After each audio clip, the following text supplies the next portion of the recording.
পদত্যাগ করলে তার এখানে বসতাম না।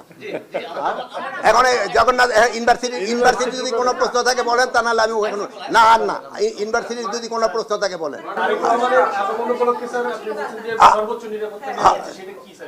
সর্বোচ্চ নিরাপত্তা ব্যবস্থা এখন সব আপনি বলে দেওয়া যাবে না, নিরাপত্তা ব্যবস্থা না হবে এখন বলেন না, কোনো ধরনের শঙ্কা নেই। এখন এখন সামাজিক যোগাযোগ মাধ্যমে কি আছে ওইটা আমি এখন উত্তর দেবো। জগন্নাথ কলেজে যদি আপনার প্রশ্নের উত্তর সবার আগে দিচ্ছে।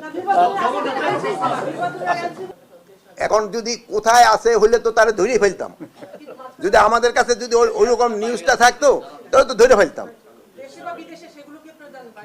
এখন কোথায় আছে এই জন্য দেশও থাকতে পারে বাইরেও থাকতে পারে, বাট আমরা একজাক্ট লোকেশন যদি জানতে পারতাম তো এখন হলো উনি বৈধ পথে যায় নাই, এখন অবৈধ পথে গেছে কিনা এটা তো আমি বলতে পারবো না। এখন বলেন জাকসু বলেন। হ্যাঁ বলেন।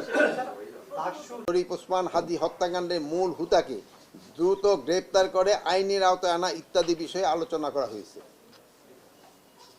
লুট হওয়া ও অবৈধ অস্ত্র উদ্ধারে আইন শৃঙ্খলা বাহিনীর অভিযান চলমান রয়েছে।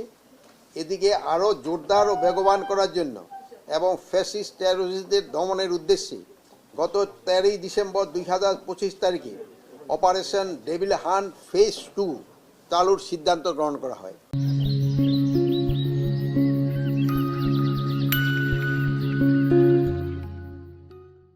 এই অপারেশনের মাধ্যমে গত 20 ডিসেম্বর 2025 তারিখ পর্যন্ত 6598 জনকে গ্রেপ্তার করা হয়েছে।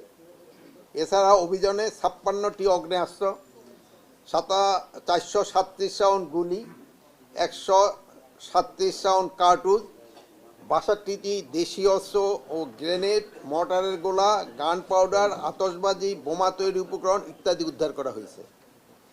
এই সময় এই 6900 এছাড়াও বা অন্যান্য অনেক আসামিকে ধরা হয়েছে। স্বরাষ্ট্র মন্ত্রণালয় সহ বর্তমান অন্তর্বর্তী সরকার জুলাই গণ অভ্যুত্থানে সম্মুখ সারির যোদ্ধা শরীফ ওসমান হাদীর হত্যাকাণ্ডের সঙ্গে জড়িতদের বিচারের বিষয়টিকে সর্বোচ্চ গুরুত্ব দিয়ে দেখছে এবং এই ঘটনার ন্যায় বিচার নিশ্চিতকরণে বদ্ধপরিকর। এই হত্যাকাণ্ডে জড়িত কাউকে কোনো প্রকার ছাড় দেওয়া হবে না। ইতিমধ্যে এই হত্যাকাণ্ডের ঘটনার সঙ্গে জড়িত 10 জনকে যৌথ বাহিনী পুলিশ, র্যাব, বিজিবি কর্তৃক গ্রেপ্তার করা হয়েছে। এর মধ্যে রয়েছে হত্যাকাণ্ডের মূল হুতা ফয়সাল করিমের স্ত্রী শাহেদা পারভিন সামিয়া, মা ও বাবা শ্যালক ওয়াহিদ আহমেদ ও শিপু এবং মোটরসাইকেল মালিক আব্দুল হান্নান। তাছাড়া হত্যাকাণ্ডে ব্যবহৃত মোটরসাইকেল এবং 2টি বিদেশি পিস্তল, 2টি ম্যাগজিন, 41 রাউন্ড গোলাবারুদ এবং 1টি খেলনা পিস্তল উদ্ধার করা হয়েছে।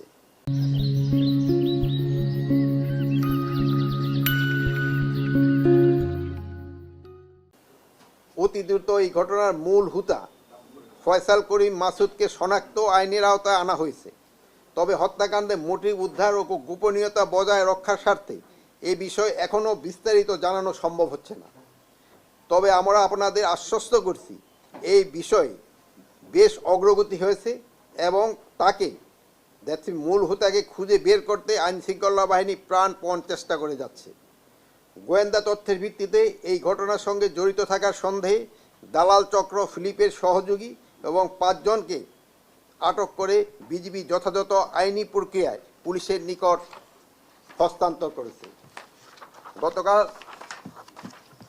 স্বরাষ্ট্র মন্ত্রণালয়ের সম্মেলন কক্ষে পুলিশ, র্যাব এবং বিজিবি যৌথ এক প্রেস ব্রিফিংয়ের মাধ্যমে বিষয়টি সম্পর্কে মিডিয়াকে আপনাদের বিস্তারিত অবহিত করেছে।